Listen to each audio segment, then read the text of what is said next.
사도신경으로 신앙 고백합니다. 전능하사 천지를 만드신 하나님 아버지를 내가 믿사오며 그 외아들 우리 주 예수 그리스도를 믿사오니 이는 성령으로 잉태하사 동정녀 마리아에게 나시고 본디오 빌라도에게 고난을 받으사 십자가에 못 박혀 죽으시고 장사한 지 사흘 만에 죽은 자 가운데서 다시 살아나시며 하늘에 오르사 전능하신 하나님 우편에 앉아 계시다가 저리로서 산자와 죽은 자를 심판하러 오시리라. 성령을 믿사오며 거룩한 공예와 성도가 서로 교통하는 것과 죄를 사하여 주시는 것과 몸이 다시 사는 것과 영원히 사는 것을 믿사옵나이다. 아멘. 찬송가 312장 찬송하겠습니다. 312장입니다.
하나님 아버지 감사합니다. 오늘도 새날을 저희들이 허락하시고 오늘도 주님께서 저들에게 말씀을 통해서 하늘의 은혜를 부어주시고 시작하게 하심을 감사드립니다. 하나님 오늘도 말씀을 통해서 주님께서 부어주시는 하늘의 지혜로 충만하게 되어질 때 그 지혜가 우리를 살게 하고 우리를 승리로 이끌어 주는 줄 믿고 나왔습니다. 하나님 오늘도 말씀을 들을 때 깨닫게 하시고 오직 말씀을 통해서 주님이 주시는 하늘의 지혜로 가득하게 하여 주셔서 주님 오늘도 주님께서 예비하신 은혜를 풍성히 누리며 살게 하여 주옵소서. 감사드리오며 우리 주 예수 그리스도의 이름으로 기도드리옵나이다. 아멘. 자, 하나님의 말씀은 어제 이어서 오늘은 잠언 4장 10절부터 보겠습니다. 잠언 4장 10절부터 27절까지 말씀 보겠습니다.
사람의 일생을 길을 걷는 것에 비유할 수 있습니다. 그래서 인생을 인생길이라고 하기도 합니다.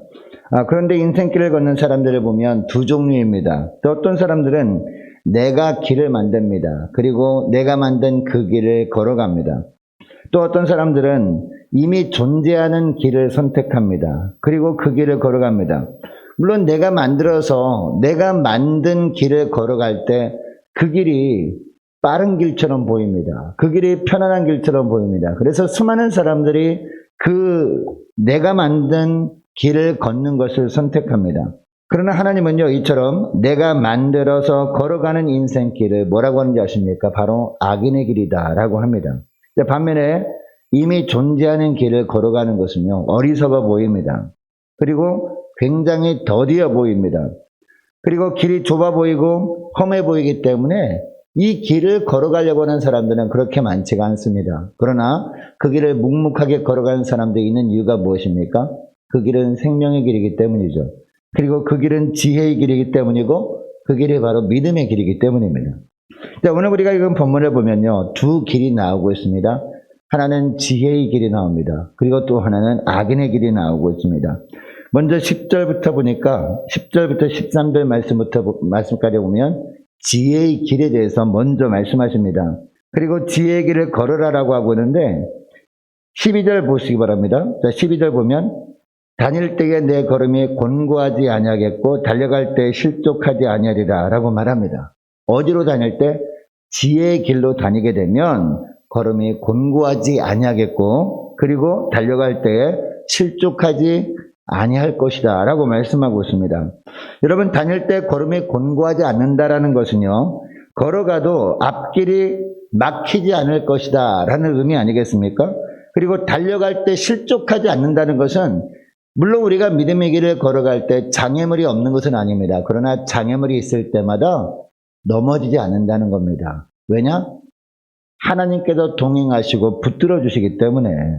지혜의 말씀을 통해서 하나님께서 나를 위해서 계획해 놓으신 것이 있구나 라는 것을 깨닫고 그 길을 걸어갈 때 이런 은혜를 주신다는 겁니다. 물론 우리가 가다 보면 광야 같은 상황을 만날 수 있습니다. 길이 전혀 보이지 않아요. 그러나 그때마다 우리가 믿음의 길을, 이 말씀을 통해서 하나님의 계획해 놓으신 것을 깨닫고 그 길을 걸어갈 때, 믿음의 길을 걸어갈 때 하나님께서 광야 같은 상황을 만나도 길을 여시면서 인도해 주시기 때문이다라는 겁니다. 뿐만 아니라 달려갈 때도 하나님께서 말씀을 통해서 붙들어 주시고 우리에게 새 힘 주셔서 넘어지지 않게 하신다라는 겁니다. 그래서 13절 말씀에도 보니까 뭐라고 합니까? 13절 말씀 보니까 훈계를 어떻게 하라? 굳게 잡으라. 굳게 잡아 놓치지 말라. 그리고 지키라. 이것이 생명이니라 라고 말씀하고 있습니다. 이 구절을 보면요, 굳게 잡으라, 놓치지 말라, 그리고 지키라, 세 번 반복해서 말씀하고 있습니다. 이 세 가지 단어는요, 다 비슷한 단어입니다. 이처럼 같은 의미의 동사를 세 번이나 반복하고 있습니다. 그리고 10절 말씀도 보시기 바랍니다. 10절 말씀 보면 내 아들아 어떻게 하라? 들으라 라고 합니다. 그리고 내 말을 받으라 라고 하고 있습니다. 듣기만 하지 말고 받으라는 겁니다. 이 받으라라는 말은 삶 가운데 반드시 실천하라 라는 겁니다. 단순히 듣기만 하는 것으로 만족하지 말고 그 말씀을 들었으면 삶 가운데 꼭 행하라, 바로 그런 말씀이에요. 이처럼 우리가 삶 가운데 적용할 때 우리가 들은 말씀이 우리 마음판에 새겨지는 것이지, 말씀을 듣고 끝내버리잖아요. 그러면 한 귀로 듣고 한 귀로 흘려버리고 아무런 의미도 없게 되기 때문에 들으라, 그리고 받으라 라고 말씀하고 있습니다. 여러분, 이처럼 똑같은 단어를 세 번이나 반복하고 말씀하고 있고, 그리고 듣기만 하지 말고 들었으면 받으라 라고 하는 이유가 무엇입니까? 바로 이처럼 지혜의 말씀을 굳게 잡아서 놓치지 않고 지키느냐 지키지 않느냐가 우리의 삶의 안전이 좌우되기 때문인 겁니다. 우리가 삶 가운데 정말 안전하게 우리가 믿음의 삶을 살아갈 수 있느냐, 살아가지 못하느냐, 어디에 달려있다고요? 그 말씀을 듣고 지키느냐 지키지 않느냐, 여기에 달려있다라는 것입니다. 그리고 축복이 따르기 때문인데 어떤 축복이 따르느냐? 18절 말씀이에요. 18절 말씀 보니까 함께 읽습니다. 시작. 의인의 길은 돋는 햇살 같아서 크게 빛나 한낮의 광명에 이르거니와. 아멘. 여러분, 여기 의인의 길은 어떤 길을 걸어가는 사람을 말한다고 하고 있습니까? 정해진 길. 하나님께서 말씀을 통해서 우리를 향해서 계획해 놓으신 것이 있거든요. 그 계획해 놓으신 것, 그게 뭡니까? 바로 믿음의 길 아닙니까? 믿음의 길을 묵묵하게 걸어가는 사람. 이런 의인의 길은 돋는 햇살 같다. 그리고 돋는 햇살 같아서 크게 빛나 한낮의 광명에 이르게 되는 축복을 주신다라고 말씀하고 있습니다. 여러분, 여기에 돋는 햇살이 뭡니까? 새벽에 태양이 떠오를 때를 한번 생각해 보시기 바랍니다. 저 멀리서 여명이 밝아오죠? 여명이 밝아옵니다. 점점 밝아오다가 저 지평선이나 수평선 끝에 붉은 해가 조금 딱 보이잖아요. 그러면 어떡합니까? 그냥 쑥 올라오거든요. 쑥 올라와서 이 하늘의 중천까지 떠오를 때까지 아무것도 막을 수 없게 된다는 것이죠. 바로 이것을 말하는 것이죠. 근데 무슨 얘기냐? 우리가 의인의 길, 지혜의 길로 가게 되면 하나님께서 우리를 이처럼 강하게 붙들어 주셔가지고 어떤 세력도 믿음의 길을 막지 못하게 하신다. 바로 이 말씀을 하는 거죠. 여러분, 태양의 중천이 떠오르면요, 온 세상이 다 밝습니다. 이처럼 우리가 믿음의 길을 걸어갈 때 우리 주님께서 강한 손으로 붙들어 주셔서 우리가 믿음의 길을 잘 걸어감으로 말미암아 세상에 영적인 선한 영향력을 행하며 살게 하신다라는 것입니다. 여러분, 잠언 말씀을 통해서 하나님께서 삶의 지혜를 알려주실 때 우리가 어떻게 되겠습니까? 잘 들어야 되겠죠. 잘 들었으면 그 말씀대로 삶 가운데 잘 실천하며 살아갈 수 있는 저와 여러분 되시기를 축복합니다. 그래서 우리 주님께서 이런 자에게 주시고자 하는 축복을 부족함이 없이 풍성히 받아 누리시는 저와 여러분 되시기를 축복합니다. 자, 계속해서 14절부터 17절까지의 말씀을 보면 이번에는 악인의 길에 대해서 나오고 있습니다. 여러분, 악인의 길이 어떤 길이라고 하고 있습니까?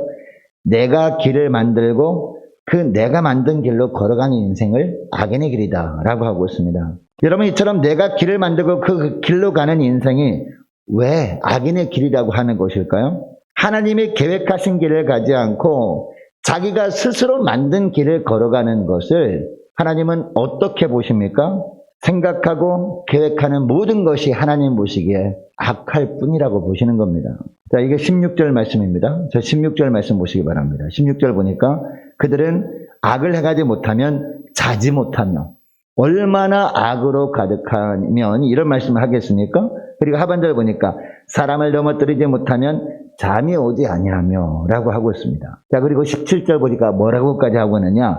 불의의 떡을 먹으며 강포에 술을 마시느니라 라고 하고 있습니다. 떡 먹듯이 불의를 행하고 술 마시듯이 강포를 행한다 라고 하고 있습니다. 어떻게 하다 보면 우리가 길을 만들고 그 길을 걸어가는데 기도도 하지 않아요. 말씀도 보지 않아요. 내 생각대로 내가 계획하고 내 뜻대로 내가 길을 만들고 그 길을 걸어갈 때 그 결과가 바로 이것이라는 겁니다. 내가 볼 때는 바른 길을 걸어가는 것처럼 보여요. 내가 볼 때 무슨 죄를 범하며 사느냐라고 항변할 수 있으며, 그러나 하나님 보실 때는요, 그것 자체가 죄다라는 겁니다. 죄악으로 가득한 가운데 살아갈 수밖에 없다 라고 하고 있는데, 여러분, 이처럼 악인의 길을 갈 때 어떤 결과를 맞게 되는지 19절의 말씀 보면 나옵니다. 19절 보니까 악인의 길은 어둠 같아서 그가 걸려 넘어져도 그것이 무엇인지 깨닫지 못하느니라 라고 하고 있습니다. 여러분, 여기에 보면 어둠 같아서 라는 구절이 나옵니다.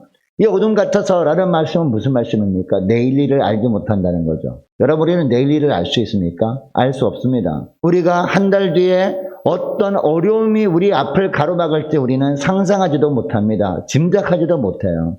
물론 이것은요, 이 악인의 길을 걸어가는 사람이나 지혜의 길을 걸어가는 사람이나 똑같습니다. 그런데 여러분, 다른 부분이 있습니다. 지혜의 길을 걸어가는 사람은 왜 하나님께서 주신 말씀을 통해서 하나님이 나를 위해서 계획해 놓으신 것을 깨닫고 그 길을 걸어갑니까?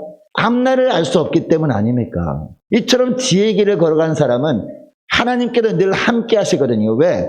내가 만든 길을 걸어가는 것이 아니라 하나님이 계획해 놓으신 길을 걸어가기 때문에 하나님이 늘 함께 하신단 말이에요. 그러니까 이 앞날을 알 수 없어도 이 앞날이 어둠으로 가득해 있는 것처럼 느껴져도 걱정하지 않아도 됩니다. 왜? 하나님께서 그때그때마다 피할 길을 여시기 때문에, 하나님께서 붙들어 주시기 때문에.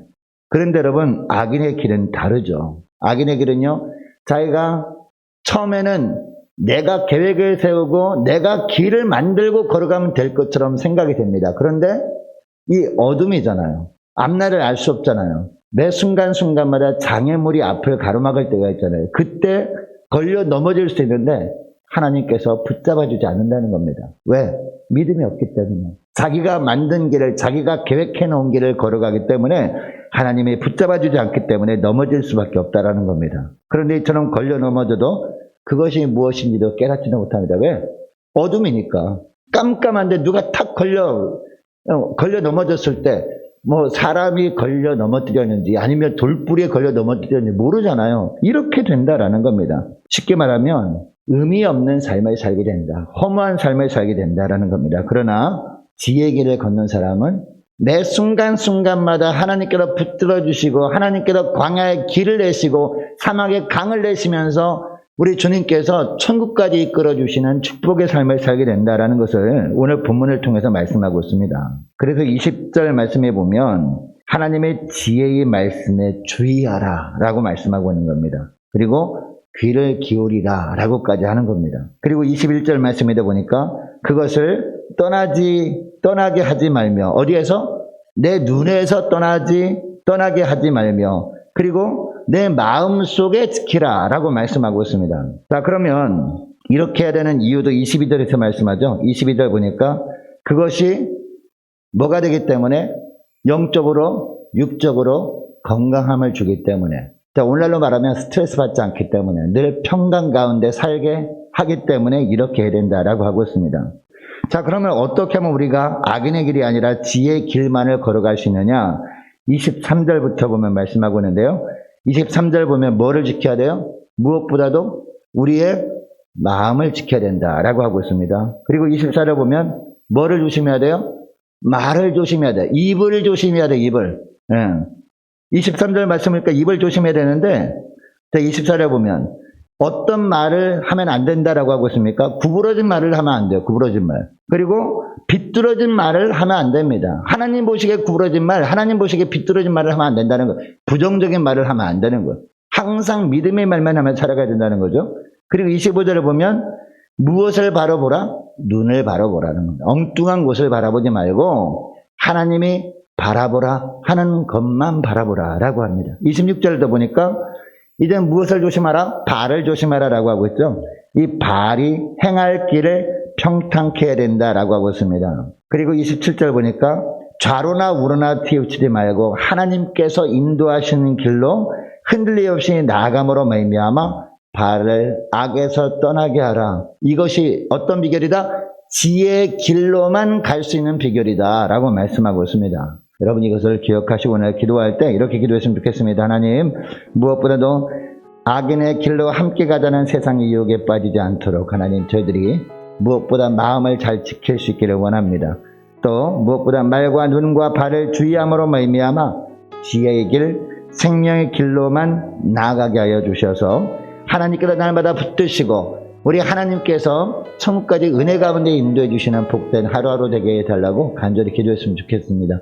자, 오늘 말씀을 기억하고 기도하기를 원하고 계속 기도할 것은요. 자, 오늘 금요일입니다. 금요 심야 기도회 위해서 함께 기도하기를 원합니다.